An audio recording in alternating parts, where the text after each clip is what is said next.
Oh, udah banyak yang join.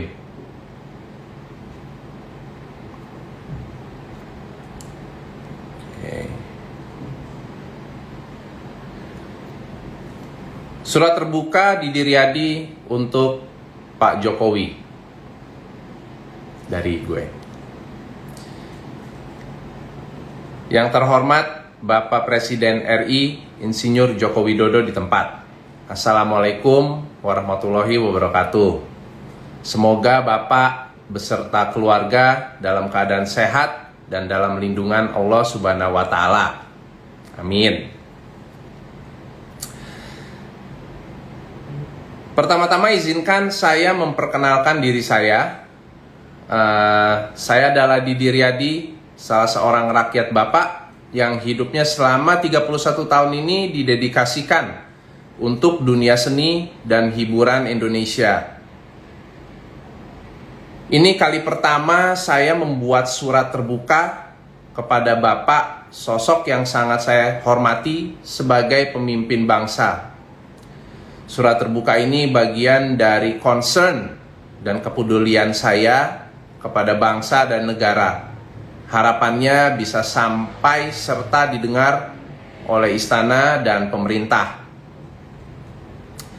Kedua, sebagai salah seorang yang juga mencintai negeri ini, pada kesempatan yang baik ini saya datang kepada Bapak dengan kesungguhan untuk menyampaikan beberapa hal-hal curahan hati, termasuk di dalamnya apresiasi, keprihatinan, dan pendapat saya tentang situasi kondisi aktual saat ini. Dan adapun yang ingin saya sampaikan adalah Pak, sudah setahun lebih kita dalam situasi keprihatinan yang tidak pernah kita impikan, yaitu situasi very extraordinary akibat pandemi COVID-19. Kenyataannya kita benar-benar dalam wabah yang mendunia mengakibatkan semua orang harus beradaptasi dengan kenormalan baru, termasuk mematuhi prokes dan aturan-aturan baru yang ditetapkan, dan dampaknya luar biasa dirasakan oleh masyarakat serta sangat memukul berbagai bidang, terutama pada perekonomian, kesehatan, pendidikan, dunia seni dan hiburan, serta bidang lainnya. Kedua, saya berterima kasih banyak kepada Bapak dan jajaran pemerintah dalam menangani situasi serta kondisi yang tidak mudah ini. Hormat dan apresiasi yang setinggi-tingginya dari saya dan kami masyarakat Indonesia atas ketegasan mengeluarkan kebijakan-kebijakan yang tidak populer seperti PSBB di awal pandemi sampai dengan PPKM darurat seperti sekarang ini.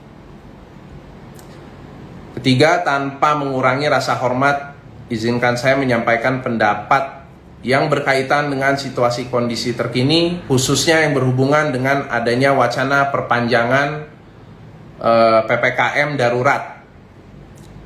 Setelah saya telaah berdasarkan data sekunder, yaitu pemberitaan di berbagai media sosial maupun data primer, melalui pengamatan serta pengalaman berinteraksi dengan beberapa kalangan masyarakat, termasuk kru yang biasa bekerja sama dengan saya, maka sebagai salah seorang rakyat yang juga terkena imbas dari sejak awal wabah, saya berpendapat sebagai berikut.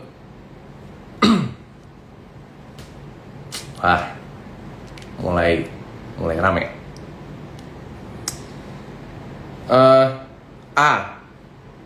Menolak perpanjangan PPKM darurat Jawa dan Bali dengan alasan simpel aja, Pak. Sudah pasti banyak yang kena imbasnya. Terlebih lagi soal perut. Banyak yang tidak bisa kerja, tidak bisa menafkahi keluarga. Faktanya, sejak awal pandemi sampai dengan sekarang banyak usaha yang gulung tikar karyawan yang di-PHK-kan, seniman dan musisi yang tidak bisa lagi manggung. Dan ternyata PSBB, PPKM ataupun hal sejenis tidak juga mampu meredam penyebaran COVID-19. Yang kedua, perpanjangan PPKM darurat tidak akan bisa selesaikan wabah. Ya, pilihannya seperti buah si malakama, mati karena wabah atau mati karena kelaparan. Saya mengusulkan satu, lockdown atau karantina atau PPKM atau apapun namanya bisa diupayakan versi yang lebih ramah, yang berpihak pada masyarakat menengah ke bawah. Faktanya, banyak orang seperti buruh harian atau lepasan yang hanya digaji kalau dia kerja. Terlepas pekerjaannya tidak kritikal dan tidak esensial bagi negara, tapi kritikal dan esensial bagi keluarganya. Mereka yang mendapatkan nafkah dari untung hasil dagangannya. Mereka yang punya gaji monthly payroll atau gaji per bulan, yang jelas mungkin tidak begitu merasakan imbasnya. Tetapi bagaimana dengan rakyat yang tidak punya monthly payroll alias gaji per bulan? Bisa tolong dicek jumlah mereka yang tidak gajian bulanan sesuai dengan data BPS terkini. Kedua, jika hasil PPKM darurat Jawa dan Bali tanggal 3 sampai dengan 20 Juli tahun 2021 tidak berdampak signifikan dan berkorelasi dengan penurunan kasus COVID, maka mohon pertimbangannya untuk satu, mengevaluasi strategi kebijakan dan koordinasi antar lembaga. Kedua, sosialisasi dan edukasi semasif-masifnya tentang penanganan bagi yang terpapar COVID-19 dan pola hidup sehat untuk melawan COVID-19.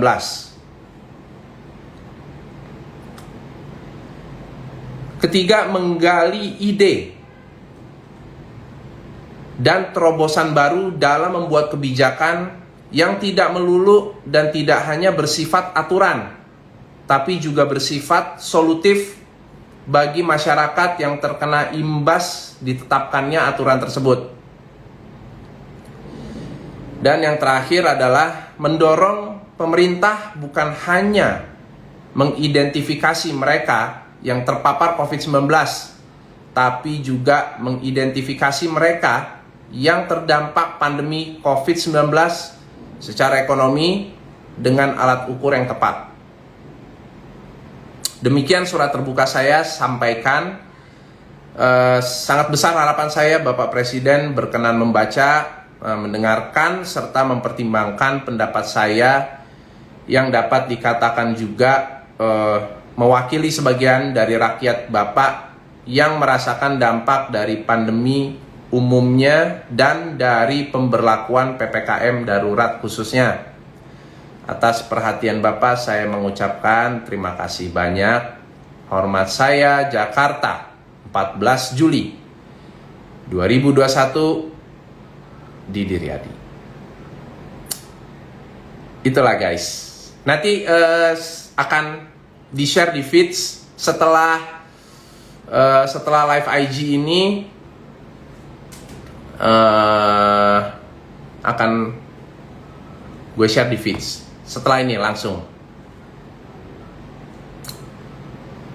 gitu. Jadi di situasi kayak begini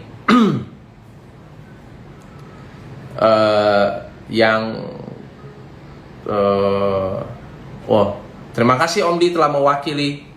Sama-sama, makasih Bang tuh cukup mewakili. Sama, kita di situasi seperti sekarang ini kita sama-sama ada di posisi yang sama lah, hampir nggak ada bedanya gitu loh.